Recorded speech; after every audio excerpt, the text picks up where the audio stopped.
welcome to Turn the Page, the official podcast of the Syosset Public Library.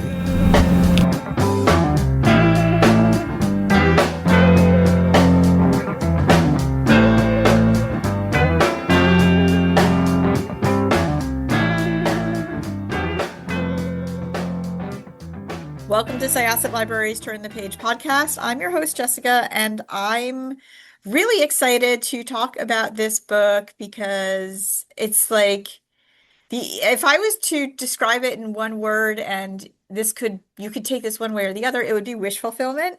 Um, before we really get into it, I'm going to welcome our guest today. Why don't you tell everybody who you are and about this book? Well, thank you so much for having me. I'm really excited to be here.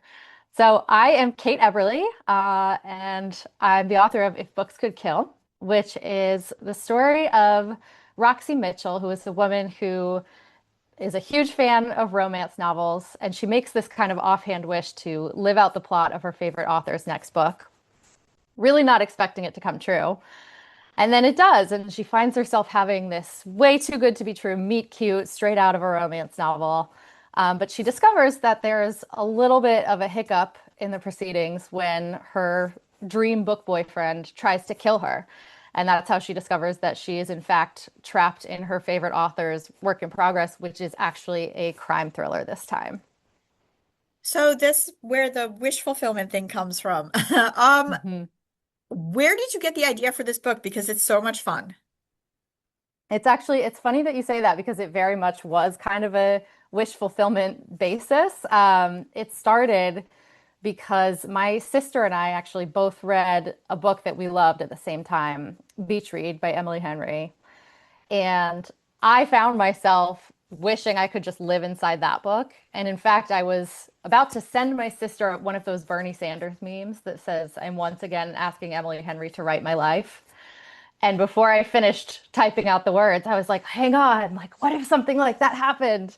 And you made this wish to live inside one of your favorite author's books, but it went completely wrong. And so it really kind of all unraveled from there. What I really love about this book and just sort of what people are doing with genre recently is they're not being too stringent on certain things. You want your reader to suspend disbelief. And you can kind of say that, even with lit fic. I mean, I know there's a lot of stuff that's supposed to be, real, and things are supposed to feel real. However, you are also entering into the world of a book. And if something doesn't ring true, be it in a fantasy, a horror, or lit fic, or romance. I don't know. If it's not working within the context of the book itself, it falls apart. And I think one of the things that I'm loving about this book and some of the other books that I've been reading is that authors are sort of just trusting the fun to be the thing that is allowing the reader to suspend their disbelief. I was all in from the moment all of this happened, and I'm just like, oh, this is what's happening now. Sure. Okay. Yeah, let's do this just because the journey was so much fun. So that said, uh this is your debut novel. How did this one become the one to be published? Have you published, or rather tried to publish, other books before? This was actually really my first actual attempt to get published. I had kind of dabbled before and tried out writing a couple of other things. Years ago, I did, I think my first real attempt was a National Novel Writing Month project that was kind of a contemporary rom-com. But immediately before I started writing If Books Could Kill, I was actually working on this sort of historical romance type of thing. And I just kept noticing that in the writing of it, my characters kept just like joking around in a way that felt way too modern. And like, that sense of just like fun shenanigans kept trying to work its way into this book that I didn't think it belonged in. And so when this idea struck me, it really kind of just seized me completely. And I feel like I knew from pretty early on that this was the one that I wanted to try to take out there and see about getting published. So, um, Yeah, it's really been an incredible ride as a debut author, just figuring out how publishing works and everything. It's a constant learning experience, but it's been really amazing. And as far as the characters, which character came to you first? Yes. It's funny because I think Roxie, the protagonist, was of course kind of always going to be there because it's really really from her point of view. But I would say that the character that actually arrived closest to their current form first was actually Grant Hoffman. It was really funny. In my first glimpse of him, it was a very, very high pressure, stressful situation. And Roxy said something, and even in the midst of crisis, he felt the need to correct her on a little misinformation that she had. And that kind of informed the kind of like, you know, hopefully lovable know-it-all that he is. And so I felt like I had a pretty good sense of who he was from early on. Yeah, he was super fun. I just love how you really play with the idea of different types of meet cutes. You have the meet cute with the killer, which it was just way too perfect. Uh, but then Roxy's meeting with Grant also had tropes in it, but they were messier, and it was sort of fun to see why that worked more for the characters and for the story, because you have somebody who says all the right things. And I mean, and everybody, I don't want to yuck anybody's yum. But it's hard to trust that, right? Like if somebody like knows all the things and says all the right things, I don't know if they're not annoying in some way or another. Are they even real? Right, exactly. It's funny that you say that because my sister was the first person to read this book and she went in completely blind. She didn't know anything about the premise.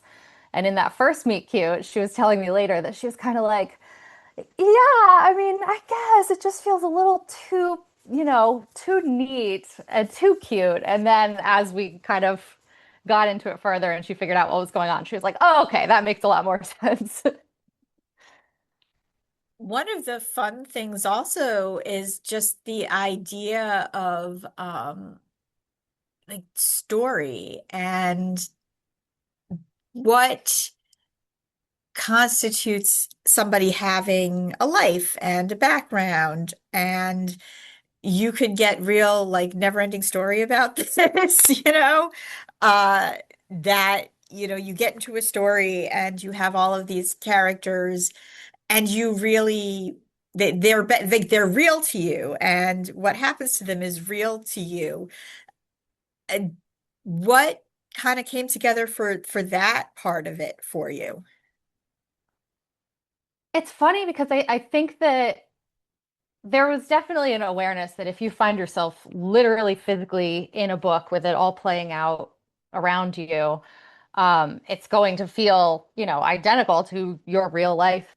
The interesting thing is that if you're literally trapped inside a book and seeing it play out around you, I actually don't know that it would feel that different from the experience of reading a book and just getting so immersed in it the way that we all know and love. That thing of like, I think we've all known the experience of grieving a character that you lose partway through the story. And, so many people have like cried over books that they've read and had these characters that just stay with them and really influence them like long after you finish reading the book. And I think that that was just something I was so aware of in writing this is those parallels of how, in a way, we kind of all get temporarily trapped in the books that we're reading, although hopefully it's not as traumatic, but it depends on the book, I guess. But yeah, I mean, I think that's just like such a beautiful thing about reading is that when you're in that story, it is real to you. And, even when it's over, it kind of characters become your friends and they give you so much inspiration and courage. And Yeah, I think that's just a really cool thing about reading in general. You also had some really fun side characters. If you started with Roxie and then everybody else kind of came in, how did the shuffle kind of work? And I don't want to talk too much about, because I want people to kind of see how it unfolded with her wish being granted and all Mhm. of that. But I am curious where everybody came to play. Yeah, it's funny. It is so funny. It's a hard book to talk about without spoilers, is what I'm learning. But I think that they sort of were layered in as I went. Some of the key characters that Roxy and Grant kind of, stick with throughout their journey really didn't come in until a good chunk of the way through the first draft. And I was like, there's just this hole in this book, and I don't know what is supposed to be there, but something's missing. And once I figured out those characters, I was like, okay, now this is working and making sense. So, yeah, I think there were just a lot of times that I just kind of felt the character in negative space before they were really there. And then they kind of showed up and made it click for me. Uh, what books do you enjoy? Are you like you mentioned you like Emily Henry, but again, there's definitely notes to that and nods to those types of books. But like what do you genuinely enjoy? Like what is an easy read for you? It's funny because I really am just such a rom-com lover at heart. That's kind of always been the thing that I've gone back to. And so there was definitely an element of identifying with Roxy in this experience that at the beginning, certainly, of writing this, if I found myself expecting a rom-com and thrown into a thriller, I would be so completely out of my depth.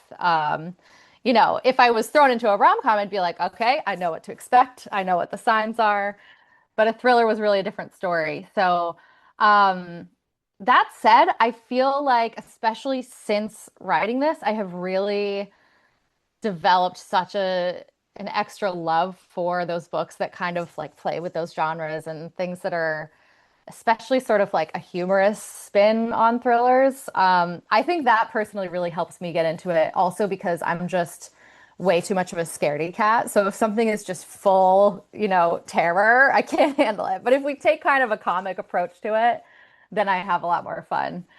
I So, mean, yeah, yeah. no, I'm the same way. I really, there's certain things I just can't take very seriously. For instance, zombies. I can't take zombies seriously. I tried The Walking Dead and I was just bored. I'm Yeah. sorry. There are so many fans of that series. I found it kind of boring. If I'm going to watch something with zombies, it's got to be like Shaun of the Dead or Zombieland Hmm. because even though it's kind of icky and gross and creepy, it's also a little ridiculous, right? Yeah. Yeah. I personally can't separate myself from the camp part of it. So I get it, and I get what you're saying. And like what I really also like, and I kind of relate to is like this is also how I feel about rom-coms. I'm Hmm. not a huge rom-com person. I don't dislike them on principle, but I have a really hard time connecting to them because of the for me, the formula, it needs to have something in with it.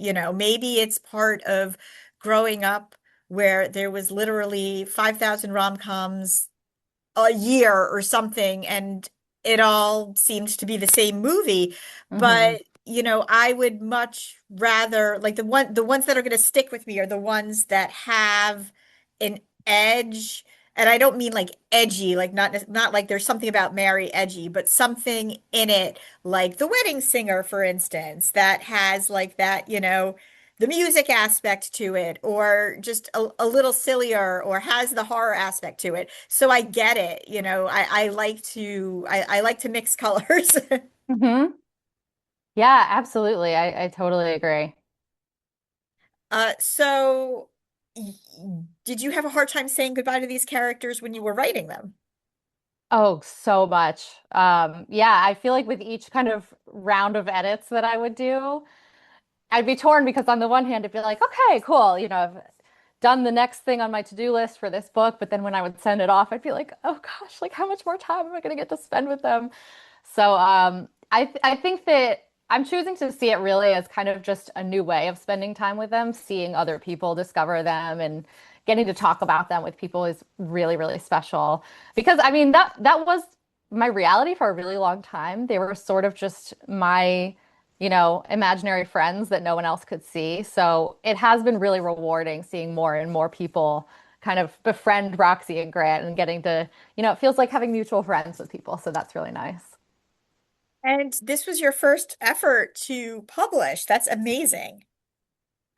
Thank you. Yeah, it was pretty wild, but definitely a really fun experience. How did that work out for you?